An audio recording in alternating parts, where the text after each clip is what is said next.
Welcome to the EdTech Throwdown. Join us, Eric Geis and Nick Johnson, as we dive into today's best EdTech tools, tips, and practices. We do the research so you can teach your class. Remember to follow us on social media like Instagram, X, or Facebook by looking for the handle at EdTech Throwdown. Now please enjoy the show.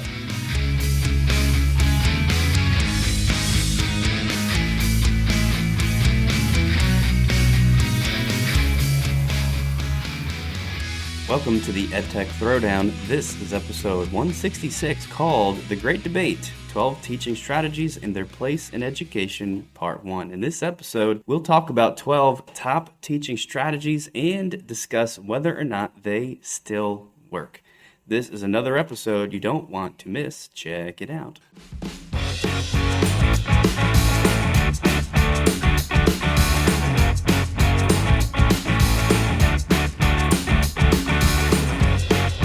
We're in the 160s. That's pretty cool. We're heading into the 170s soon. Today's episode is part one of a two-part series. And what we're going to do is we're going to go and discuss 12 different teaching strategies over the course of the two episodes. And we're going to talk about what the certain teaching strategy is, if it's still effective in the classroom, maybe an example of how we could use it, and some tech that supports it.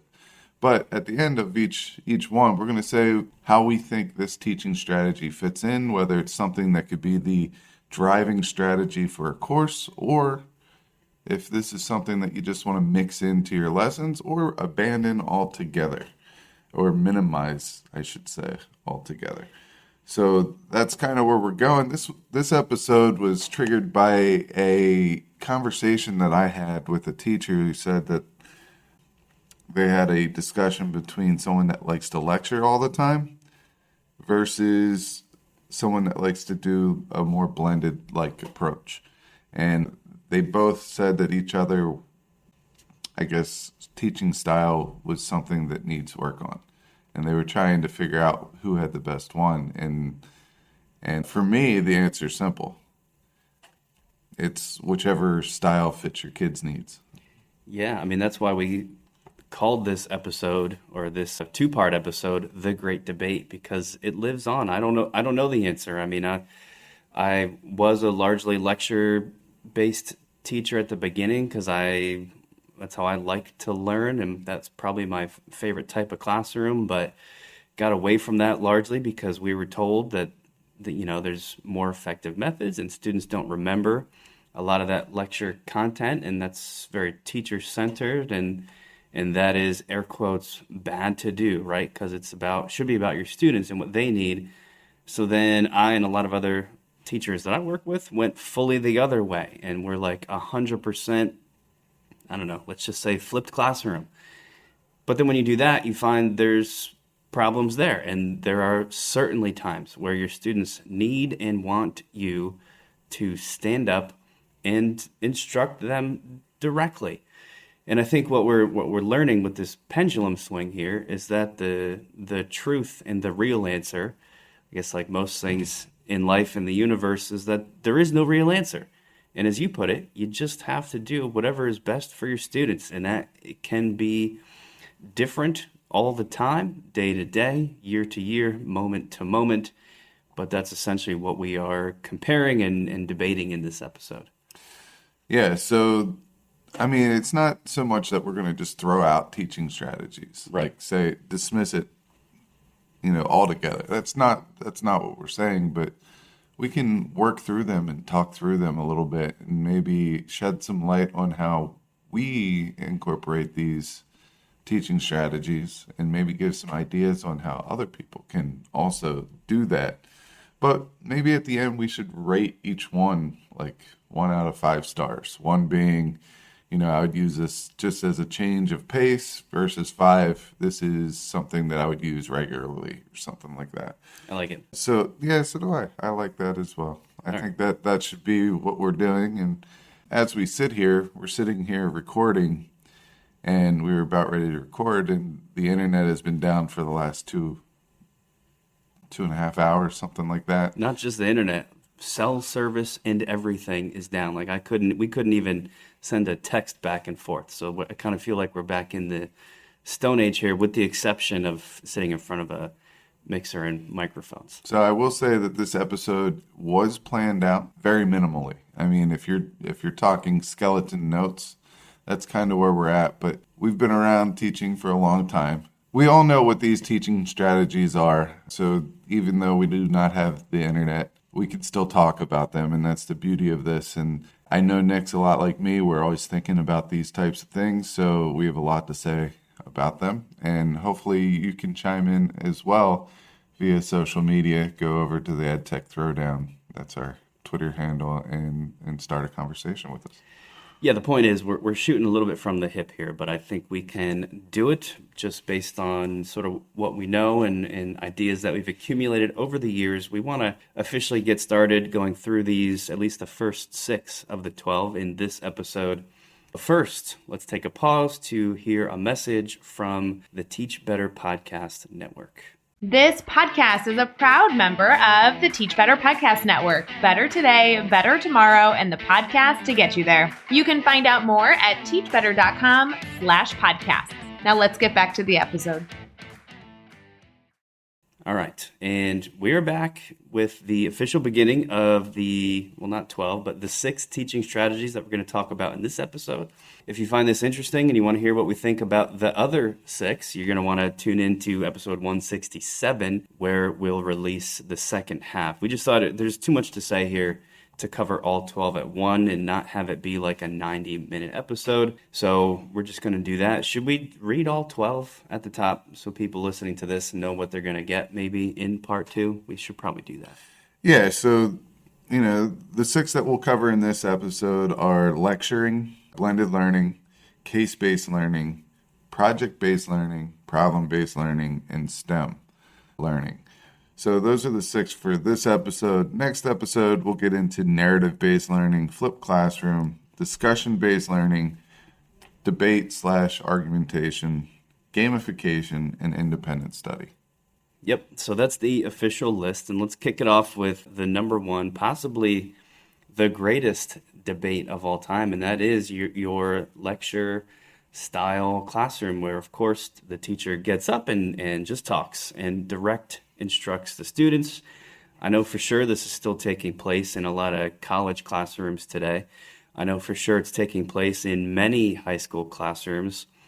I can't comment on anything lower than that. I see a little bit of it with middle school and elementaries, but we're just not there a whole lot. I would guess it is even more minimal there just because it has always been, and especially so, these days where teachers have been pushed from lecture and direct instruction for a long time. Yeah, for me, this is the way that I learn the least from, I guess. When I am listening to a lecture, it's usually long-winded, so it's pretty much the whole classroom. I love the micro lectures, so giving students an introduction to what they're working with in a 5 to 10 minute chunk. I love that part of lecturing because it kind of gives me an introduction. I can listen, I could pay attention, but essentially I need to work with my hands on something physical, whether it's making flashcards or whatever.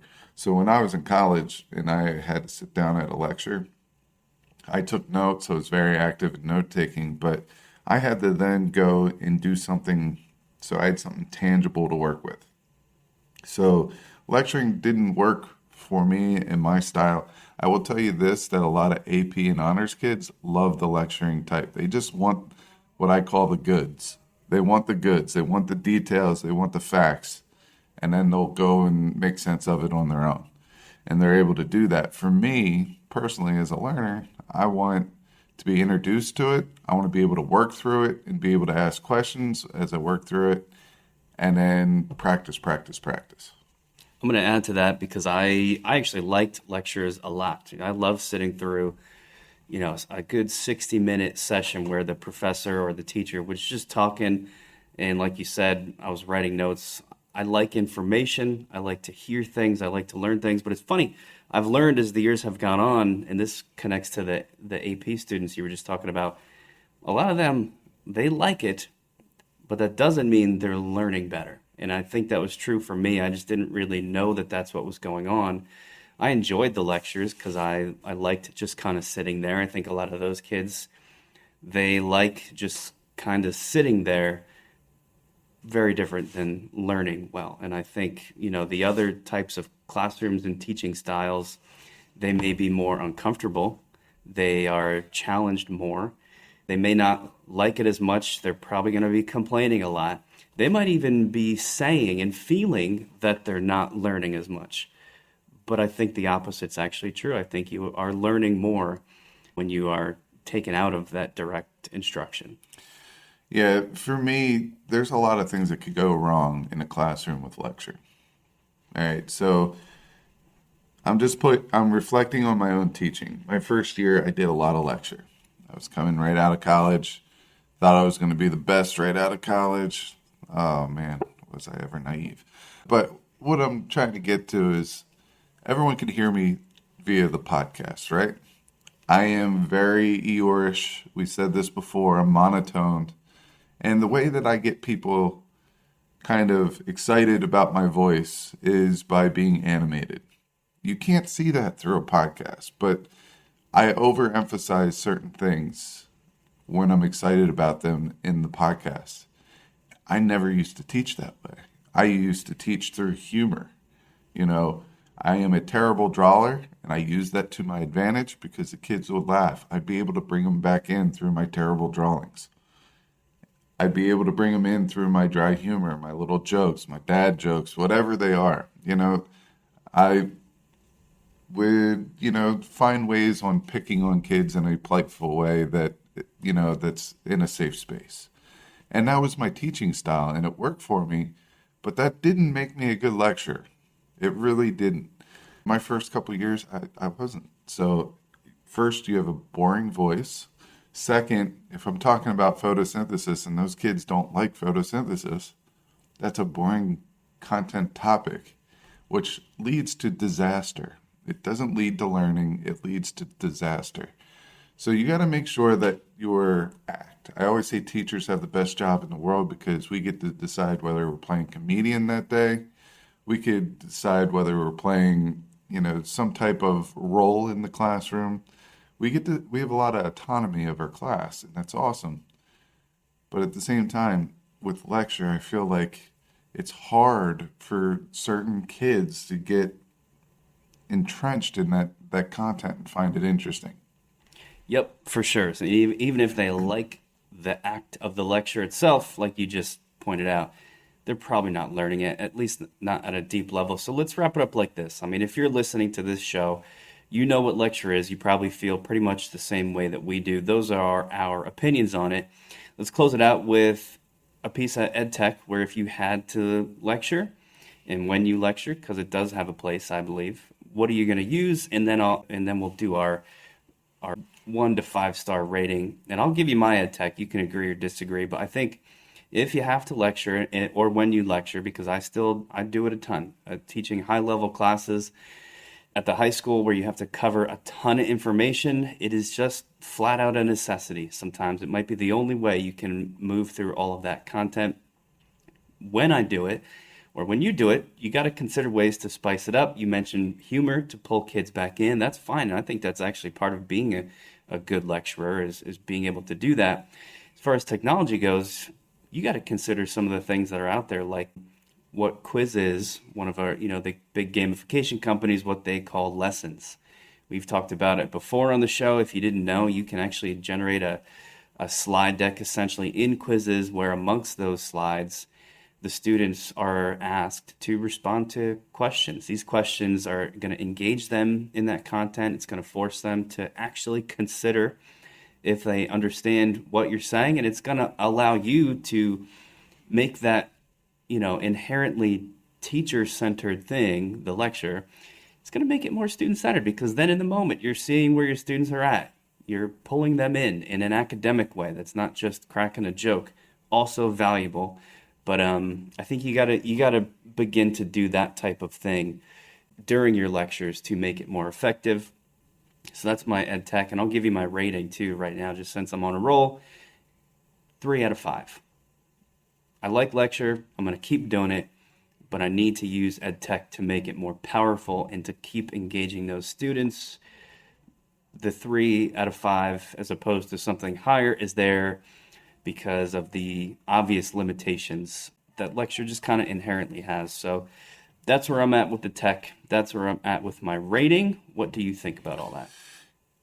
So, in order for it to be an effective lecture, you need to be a good storyteller. You need to bring in real world examples, and there's no better way of doing that by displaying some type of a picture or image, a GIF or a short video clip or something like that. Those go along with the lecture, can make it interesting, could get students to buy into the content. So really any type of way to project those images, it could be Google Slides, it could be Canva presentations, it could be really anything. The one that came to mind to me was Book Creator. Book Creator allows you to make those nice looking layouts, and it allows you to share them with the kids. So they could look at it while they're doing the lecture, and they also have something that they could take with them outside so they could revisit that lecture or revisit the resources from that lecture. As far as my rating goes, I'm going to give it 2 ratings, but it's going to average out to a 3-star. Okay. My 2 is any long-winded lecture. I do not like them. So the long-winded lecture would get 2 stars. I would try to stay away from anything more than 5 or 10 minutes long. If it's a short lecture, I give that 4 stars because I'm all about giving them a solid foundation before they start working with something, and I want my class to be as hands-on as possible. All right, so next up on the list, number 2, is blended learning. I'll just say off the top, this is my favorite one. I'll even give you my rating right off the top, 5 out of 5. And that is because blended learning is kind of like the all-encompassing, to me at least, this is the end-all be-all. This is so general, you can almost fit anything into it, and that includes lecture. If you don't know what it is, I mean, you might see this called hybrid learning. I don't know if I totally agree with that definition, but it just combines everything. It combines online learning, so your digital stuff, which is great for us as an EdTech show, and it's combining that with the traditional classroom stuff, which if you couldn't tell from our little discussion on lecture, I'm still a fan of in many aspects. So to me, blended learning is where it's at. It also leaves the teacher open to change it up on, as I said before, a day-by-day, moment-by-moment, unit-by-unit basis. So this is kind of my favorite one, if you haven't gotten that from me already. Yeah, you said it's a very broad term, and I would definitely agree with you on that. I'm going to kind of give us a parameter here just to talk about. Let's talk about it's a mixture of lecture and online services, technology services. So whether you're using a Chromebook or whatever it may be. All right, and let's talk specifically about station rotation. So the idea that students will be able to go to different stations, and this could be in one class period, this could be over a series of class periods, where they learn different things or they have different objectives at each station. And one of those stations might be lecture, and that's perfectly fine. So it's a nice blend between the face-to-face and the, anywhere digital type of learning modality.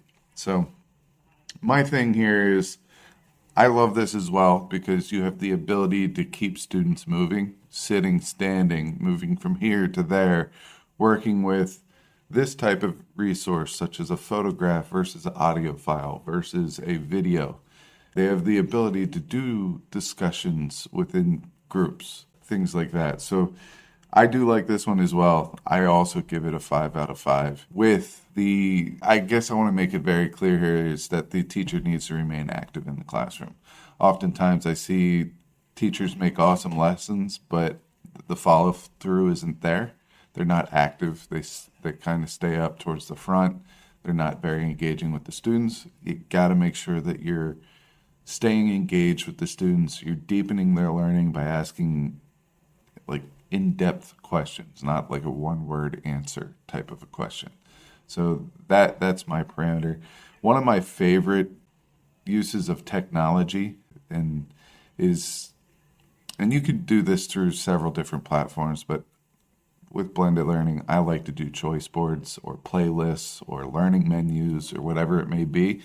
I will tell you that I used to do it through Google Slides. Now I'm more with Canva on this one, but you have other places where you could do it. I've seen it done in Wakelet. I've seen it done in Padlet. I've seen it done even in breakout sessions within Zoom during remote learning. There were, nice station rotations in those as well. So there's many different technology resources that you could use, but like I said, 5 stars for me. Yep, I think you said it perfectly there. The only thing I'm going to add is that we are well aware within blended learning, there's used to be 4 main models, right? And they're changing them all the time. Some of the standouts that continue to remain are, the flipped classroom. You mentioned the station rotation. And, if you're looking up blended learning online now, whenever now is for you listening to this episode, you're probably going to see that those things have slightly different names because, again, it's always changing. We're going to actually consider the flipped classroom as its own thing and put that in part 2. We are aware that flipped classroom is technically part of blended learning, but we just think it's such a standout that it deserves its own little section here. And I'm going to sort of withhold my comments on the flipped classroom specifically till we cover it later. But for anybody who's firing off the social media comments to us to let us know that the flipped model is actually part of blended learning, we know that. We're big fans. We like flipped, and we wanted to talk about it as its own thing. As far as technology for blended, I agree with you. The only thing I was going to add is that I'm not sure I've found a better tool than your Google tools, right? You mentioned slides. For me, I've actually scaled it back to just a straight up Google Doc that has a mixture of, links to different things and forced copies where the students click here and they get their own worksheet that they're going to submit or print off. And this link goes to a YouTube video and whatever else. I know it's a little bit dry and boring as far as the options go, but sometimes I just need it to get the information out there. So if you're looking for easy things that everybody knows how to work with, Google tools, you cannot go wrong when it comes to blended learning. So that's where we're at with that one. Let's put a wrap on it and get to number 3 on the list, which is the one I'm least familiar with. And this is called case-based learning. If you are not familiar with case-based learning, you can think about it as like a little packaged thing. Let's call it a lesson, but technically the package would be referred to as a case. Often something that you print out and hand to the students that is maybe a story, right? Something they read. Sometimes it's actually a script where there's actual roles and you can have the students read those roles aloud. But the point is the students are presented with some actual scenario. I would call it scenario-based learning if I was coming up with the name, but that scenario is the case that students are essentially working within, and almost always you know more about these than me, but as far as I can tell, almost always the students are working to solve some kind of a problem within that case or answer a question about that case or that scenario.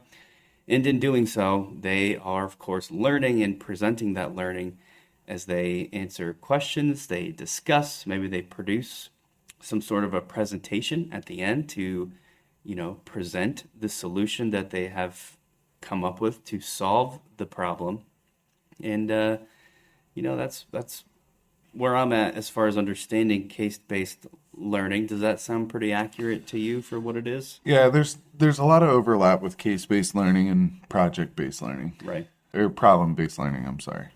And case-based learning, you want a strong scenario. Here's where you introduce the topic. You kind of get them in an avenue or a lane. Oftentimes you present them with some data. You don't tell them about the data. You just give it to them and they have to make sense about it. And then they have to make connections to scientific principles, if it's in science, or historical principles or math properties or whatever it may be. They have to make sense to that and pull it out in order to get some type of a justification. All right. This often goes hand in hand in medical training. If you're going to become a doctor, you get a case. Your case is your patient. All right. your patient comes in, says, hey, I haven't been feeling well. I have these symptoms. All right. The doctor asks questions, gets more answers, get all the symptoms, get all the temperatures, anything else that they may need. And then based on those symptoms and the facts and the data, then what they're going to do is they're going to come up with a logical explanation of a diagnosis and a treatment. So that's kind of how I think of a case.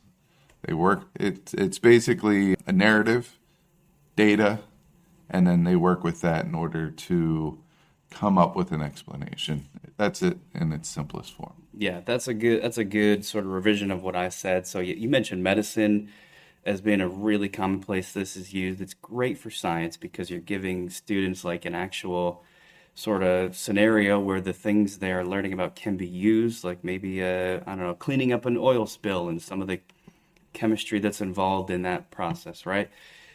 Government and law, a lot of the times you'll see these things pop up where they're presented with a specific case, like literally a courtroom case or a governmental scenario. Business schools love case-based learning, but I think as far as like elementary, middle, and high school, you're going to see it a lot in science. It goes hand in hand with something that we're not going to include as one of our 12, inquiry-based learning, where students ask a question and then work through the scientific process to answer that question. Cases are literally pretty much using that, right? Because that's the whole point. And they're pretty excellent. If you want to get started with case-based learning, and as far as the technology goes, I'd recommend just giving it a Google. And as you do that, you're probably going to notice that the University of Buffalo is one of the leaders, at least it was, and I'm guessing still is, of creating cases that teachers can access and use. Like I said, they're often PDFs that you can print out ready to use. So, the time spent as far as prep for this can be extremely low. Where you're going to spend your time instead is sort of getting good at conducting the in-classroom stuff, guiding the discussion, figuring out what students are going to have to do, what you want them to produce, how they're going to submit things. Like you mentioned, circulating amongst them and being active. You can't just sit at the front of the room and expect that the classroom will run itself. But I think we would both recommend sending people to the University of Buffalo for their cases. I don't do a whole lot of these myself. I should do more. I'm going to give it a 4 out of 5 rating just because sometimes I do not like cases that start with a script. I've seen some like that from the University of Buffalo where it's like you're assigning characters. So here's Johnny's speaking parts and here's Matilda, and they speak back and forth. Some teachers love it and are great with it. For me, I don't know. I just can't get past how awkward that feels in the science classroom. They're not all that way, and I should probably recognize that more and use them more, but that's the only silly reason I'm knocking it down 4 out of 5. But the case-based learning is an excellent, excellent method. What do you think about these? I think your rating is kind of silly, or the justification for your rating is silly. Indeed. Because acting out stuff, I don't know if I've ever ran a case like that. But I trust you. I believe that there's active acting cases out there. It might just be the early ones. I actually haven't even looked at one in like probably 6 or 7 years because I found 3 of them. One of our former colleagues was really into this, and she sent me 3 of them, and they were all that. They were all speaking roles, and I was like, yeah, forget this. You've probably used case-based studies without even knowing you're using case-based studies. Most of the cookie-cutter labs do have some of the case-based studies in them. Right. And I'm not saying you use cookie-cutter labs all the time, but sometimes you just can't get around it because cases do take a long time. Oftentimes you're spending multiple class periods on it, and that's the reason why I'm going to knock it down to a 2. Now, remember, our scale is 1, use it once in a blue moon, versus a 5, you could use it several times a week. I'm going to put a 2 because I don't think that you're going to use this every single unit. You could, if that is your main way of teaching, that's perfectly fine, especially if your students are responding positively to that. Use it. I'm just trying to think of myself here, I wouldn't want to live in the case-based study, area my whole curriculum. I would want to mix it up. So I'm going to go with a 2 on this one because of how long it takes time-wise. For the technology, definitely go check out the University of Buffalo. That's like the OG of case-based studies. Delaware has one too. I am not sure what that one is off the top of my head. I'll probably put it in the show notes once the internet comes back up. But yeah, case-based studies, awesome. Just you could find interesting ways of making narratives. I would strongly suggest if you can ask a couple of your colleagues to record something that's 30 seconds long and you put those together. Think of almost like your data could be a suspect list and they're just recording their alibis or something like that, or some piece of data. But I do like case-based studies a lot. I do think they have room in education, but because of the time, it's not always going to be feasible to get them into your classrooms. I've also noticed to piggyback on what you're saying, the students can get kind of sick of these things if you're doing them every day, just like anything else, I guess, but it can kind of get old. So be prepared to switch it up and maybe throw in just like 1 or 2 of these per content area that you're teaching. Let's leave it behind because I think we've covered case-based learning, and I'm going to do the next 2 sort of at once. Not because they're necessarily related. I mean, the weird part with this list of 12 is there's so much overlap between all these, but I'm going to do them together because they're, the acronym that describes them is the same. I'm talking, of course, about the 2 different PBLs. We've got problem-based learning, PBL, and we've got project-based learning, also PBL. These things could be the same if the project the students are completing is solving a problem, but they certainly don't have to be the same because problem-based learning, of course, is a teaching method that uses, much like the cases, a real-world problem. And in order to solve that problem, they have to learn things, concepts and principles to solve the problem. Of course, that overlaps with many of the stuff we've talked about already and many things that we will talk about in the future. The other PBL, project-based learning, is pretty much what it sounds like. Students are completing projects during which they have to learn. This can be as simple as, if the students are building out a slide deck that they then present to the class on a certain topic, that's PBL, man. That's project-based learning. They're completing the project and in doing so, learning stuff. Here's the deal with the rating on both of these. It has to be, at least for me, super, super high because both of these are no-brainers. First of all, project-based learning. Just think back to your own school experience and ask yourself, what do you remember from school? Chances are, as an adult, the only things you remember besides the social aspects, right? Like having fun with friends or whatever it is sports or clubs, all that kind of stuff. You remember the projects. I know that that's all I really remember from school. It is the projects that stay with you, and in that, it's the projects that are really going to give you that lifelong learning. Besides just building, real-world skills that an adult has to have, like how to complete a project and make it professional and present it and all those things. So for me, project-based learning is an immediate 5 out of 5.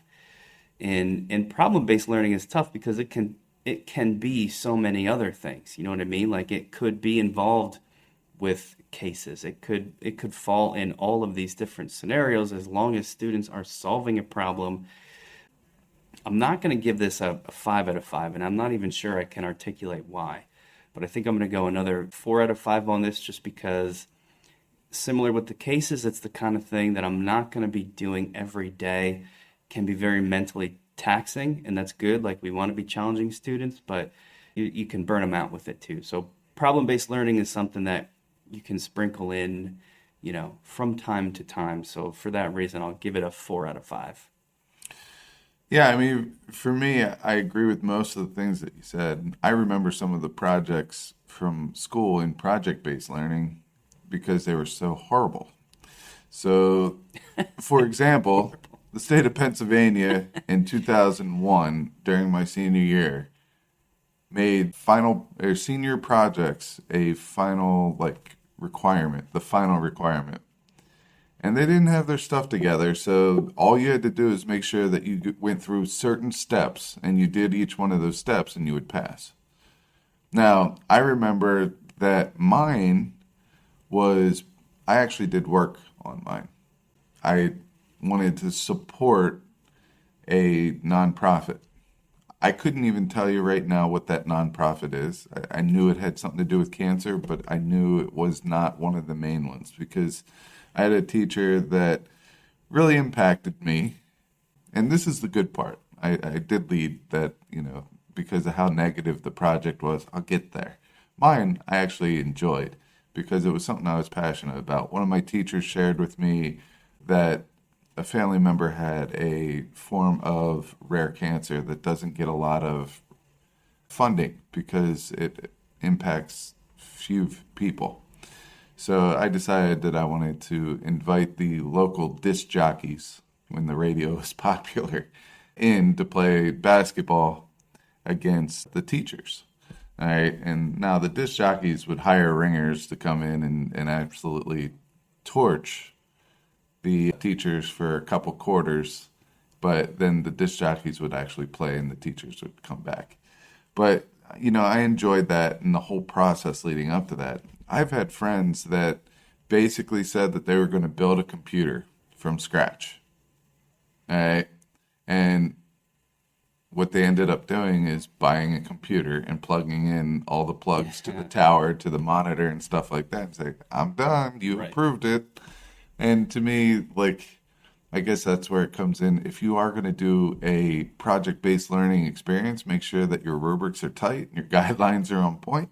Otherwise, it could get just silly. Just silly. So I do like project-based learning as a class experience. Get them all behind something and make something that would take one person a long time more manageable. And maybe, every other Friday when the class meets, you spend 25 minutes working towards that project goal, which is an event or a fundraiser, whatever it may be at the end. I think those types of service projects built into a class would be absolutely phenomenal. So if you're a science teacher and you want to have your class pick a renewable energy to shed light to, and then maybe raise money so green, there could be solar panels in a park or something like that above the pavilion or something. Raise money for that. Towards that, make a difference, make a change. I'm all for that. That's a huge win, not only for the park, but for the kids and that whole experience and the community. I'm all about that. And really, that's all you would need is a couple of meetings a month and, have people do different parts of that project, make it manageable. If you teach for the same thing, maybe the whole class works as a committee towards something and takes a part of that event. So I love that. I'm going to go 2 out of 5, and I'm only doing that because you can't do that every day. Right. That's not what the classes are, and that's not what our rating is. So I'm going down low. I understand why you rated it a 5 out of 5 because you're going impact. Well, I'm going how much that you would actually do that in the classroom. So that's a 2 out of 5 for me. I'm actually going to scale mine back. As I was listening to you talk, I'm going to swap it to 4 out of 5 for something I didn't consider first, which is time. Project-based learning is going to really take a lot of your classroom time. And sometimes that's great. That ties in with your point. You can't do it every day. You can't do it every day because it takes a long time. I can cover a ton of stuff in a lecture style classroom. Let's say I, do some direct instruction for a week straight. I'm going to get through a ton of material with those students. Whereas that same quantity of time with a project, it's not going to be as much content covered. More valuable for sure, but time is certainly a factor that we have to pay attention to. So for me, it drops to a 4 out of 5 with that aspect. Yeah, so problem-based learning, we use it all the time. It can be built into case studies. It could be built into different things. And you can also make this look very, very different. So this is why I'm going to give this one a 4 out of 5. Problem-based learning does not need to take more than a period. It could be one lesson. It could be independently done. It could be over a long period of time, but you only do it in small chunks. There's a lot of flexibility with that one. That's going to be a 4 out of 5 for me. For project and problem-based learning, both of those you need some type of really an end product. That's what you need. Whether it's a presentation, an infographic, a brochure, whatever it may be. I'm sticking with Canva on this one. You could do your Google Slides, whatever you want. But for me, when I develop anything, design anything, it's through Canva nowadays. So I'm just going to leave it like that. That's funny. I was going to use Canva as well, but from the other end of that project, which is all of the brainstorming and the work that goes into creating the project, what you might consider a portfolio, you could use what's called a Canva whiteboard as the space where that all goes, where you require students to, keep track of their brainstorming and put pictures of any notes. They can record videos of sessions where they are working or discussing what the project is going to be. They can write proposals in text or, again, video or audio formats. The point is everything can go into the Canva whiteboard with all of the stuff that goes along with Canva and making it look nice. So interesting that you can use that same tool for both ends of the project.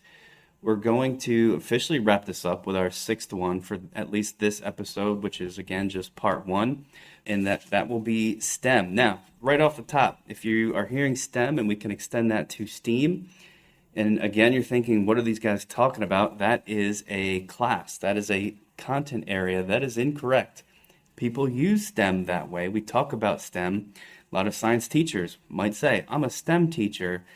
They are not. That is a wrong use of the term. STEM actually is an experiential learning pedagogy, and I'm reading that straight off of the NSTA's website where they talk about STEM. It's just that STEM has kind of become this colloquial thing where we are using it to describe a class. But at its heart, that's not really what it is. It is a method where students are, they're integrating things with projects, problems, learning outcomes that are tied to solving those problems, essentially doing what science, technology, and engineering do.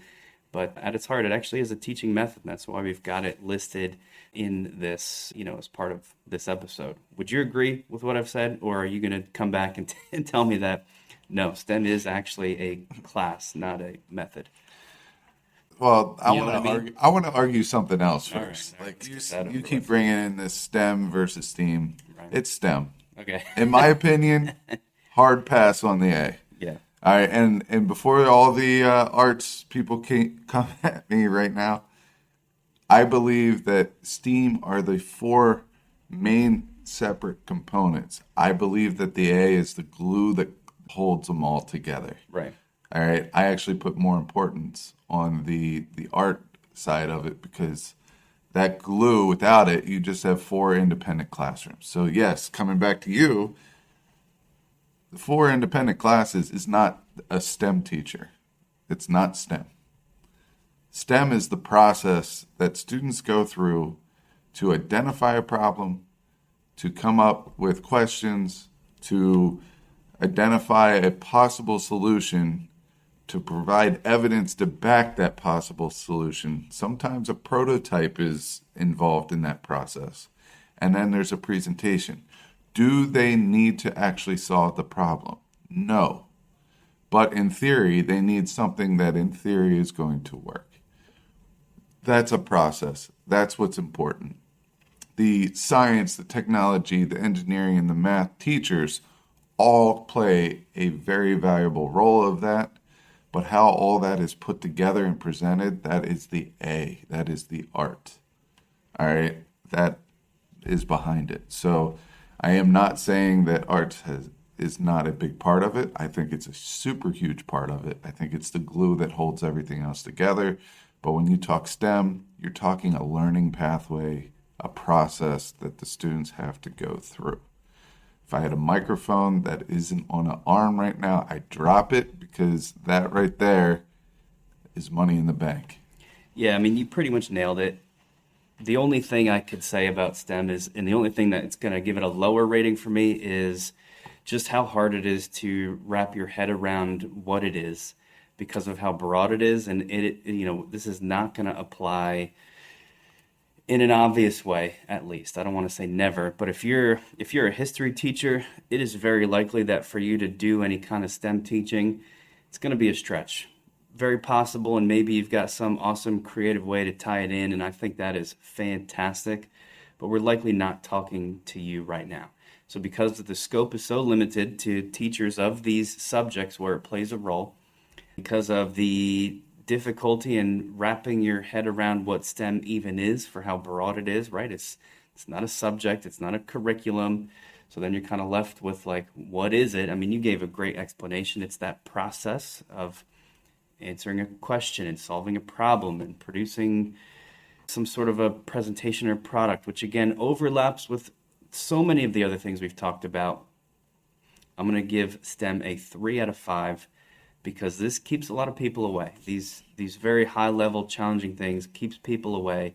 I would encourage you, if you're going to get into the STEM world, to tie it in with a project where students, in completing the project are solving a problem.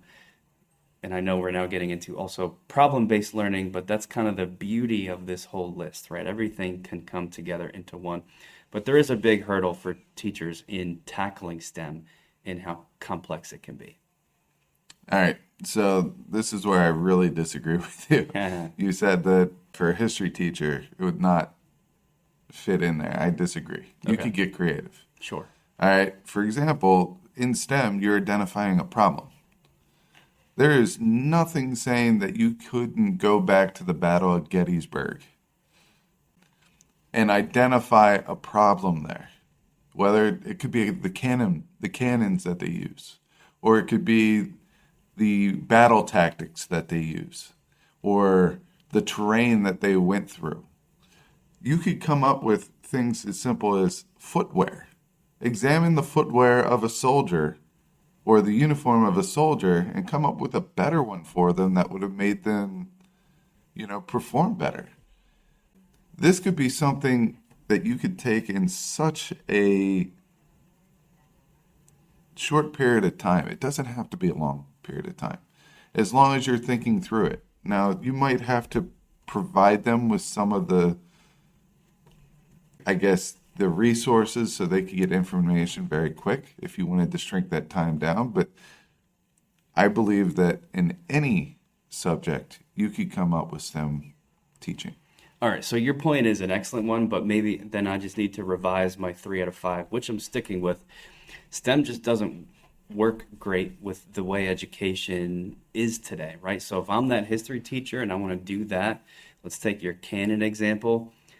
I would say, well, not me personally, but I'm just like pretending to be pretending to say what I think most history teachers would say is, well, I teach a history class. I can't get into, the science of gunpowder, or my students don't know that, or we don't have time for that. I think maybe to truly be able to do STEM, classes in general would need to be almost redefined, where it is okay to be studying all of those things at once. And I just think a lot of teachers feel like they can't with the time constraints that they have. So 3 out of 5 practically because of how this would work in the real world. 5 out of 5 because if we could do that, if you could have a class that maybe wasn't content specific and linked to all those different subject areas, super awesome and super powerful. So I'm going to disagree with you there again. Oh, man. I think the thing here is we do these interest topic discussions or inquiry or projects in class all the time. I mean, think about yours. You do chemicals. You do the elements, periodic table. You do those types of projects that last one day. All right. Kids go out and they pick one of the elements that interests them, and you ask them how it works in a practical way. Well, instead of just saying how does it work in a practical way, you could say explore carbon. Pick a subject around carbon that has a problem based with it, carbon emissions. All right. what are ways that we can lower emissions, carbon emissions? Think based on all the chemistry we learned this year, think of something that we can do to lower it based on chemical properties. And guess what? They have to think a little bit. They should be able to do that in one period. You're not like, I think there's this misconception where STEM has to take a whole like week or 2 weeks or the whole year, throughout the whole year. That's not the case. You can get them with these little mini STEM exercises that allows them to be productive in class and allows them to go through the STEM pathway, but just scratching the surface of each one of those steps. Or maybe you provide some of the steps for them. So I do believe that this could be in any subject. I believe that it could be short-term, long-term. I'm going to give this a higher ranking than you because if I could just teach through this. Now, with STEM, you could also incorporate blended learning into it. All right, yes, there's data, so can you, like, there's a lot of parts of all the things that we talked about today. You could do some lecture, that's fine. But it's all part of a greater goal, and that's to get them to think through a problem using the concepts that they learn in class and backing it up with creating something, the engineering and, the data, the math portion of it, and understanding the science principles behind it, whether it's a science that has to do with like how ammunition was made in the old days versus what they use now. Can you find something that was available to them back then that will allow them to mass produce single gunshot rounds? All right, so I think that could be something that is done at the surface level. I'm giving it a 4 out of 5 because I like to get my kids to think this way as much as possible. And, that's where I'm at. So do we agree or do we disagree? Because I gave it a 3 and a 5, which averages to a 4. So it sounds like we're saying the same thing. I don't know. I just like disagreeing with you because you're wrong. That's right. It's a good time for everybody. We do have to wrap up this episode. These are always tough because we could talk for so long on each one, but that is our first 6. We're going to do this same thing for 6 more in part 2, which will be released as episode 167. So stay tuned for that. And as always, thank you for listening.